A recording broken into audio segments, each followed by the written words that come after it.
tayo, ano? Bonus pa yung dala-dala niyo.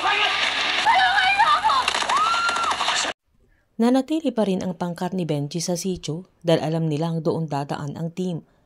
Tinanong naman ni Miguel si Andres kung iniisip pa din niya si Rita, na agad namang sinabihan ng binata na iniisip niya kung dapat bang pinabayaan na lang nila sa paghahanap kay Emer, na agad namang pinaliwanag ni Miguel na buo na ang desisyon niya, kaya napatanong si Andres kung ano na kayang nangyari kay Rita at kung iniwan din niya ang kapatid niya. Kaya sumanib ito sa grupo, kaya tinanong ni Miguel kung iniwan niya noon si June, na agad namang pinaliwanag ng binata na maliit pa ang kapatid niya noon, kaya delikado kung dalawa silang tatawid, na agad namang sinabihan ni Miguel na kung sumama lang sana noon si June ay sabay silang nakatawid. Sabay tinanong niya kung sinisisi niya ang sarili niya sa nangyari sa kanyang kapatid, kaya lahat ng nangangailangan ay gusto niyang tulungan, pero pinaalalahanan naman ni Miguel na hindi niya makakayang tulungan ang lahat ng mga nangangailangan. Sinaad naman ni Andres na sana ay mahanap ni Rita ang kanyang kapatid. Habang nagpapahinga naman sila Tomas ay kunento niya kay JB na laging pinapaalala ng ninong niya na piliin niya kung papaano mabuhay, pero wala siyang sinabi kung ano ang tama at mali. Kaya sinabihan ni JB na lahat sila ay may kanya-kanyang desisyon sa buhay, na nasa kanya na kung ano ang pipiliin niya, depende sa prinsipyo niya. Inasar naman ni Tomas si JB na baka pareho silang mas madaming napiling mali, na alam nilang pareho na mas mahirap piliin yung tama dahil mahirap maging marangal, na agad niyang sinabihan si JB na kahit pinili niya at ginawa niya ang tama ay na-discharge pa rin siya sa serbisyo, maging yung airpat niya na naging spy ng gobyerno ay nakakulong na din. Nang nasa tulay na sila Gab ay hindi pa rin nila makita si Champ, hanggang nakita nila yung mga bag na nakasabit sa kahoy sa may bangin, kaya sobrang saya ni Gab na agad niya itong pinuntahan. Naabot naman ang paalala ni Max na mag-ingat ito dahil matirik ang daan.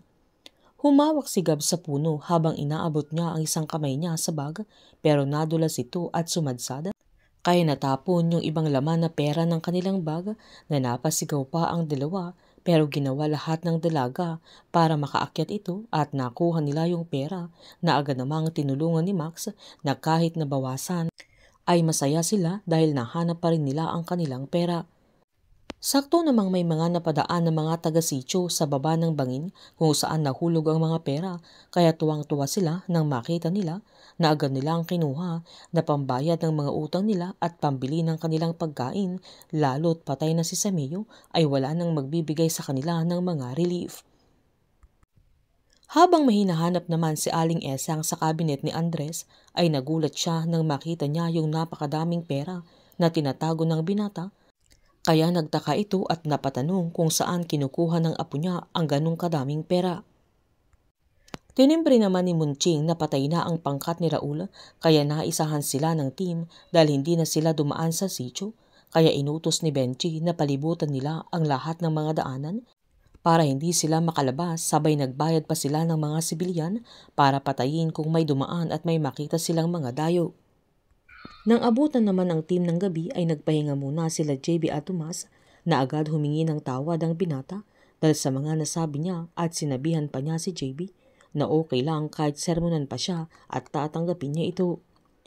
Agad namang sinabihan ni JB na wala yun sa kanya at wag itong masyadong madrama dahil totoo ang mga sinabi niya na mahirap maging mabuti sa mundo at mahirap maging marangal.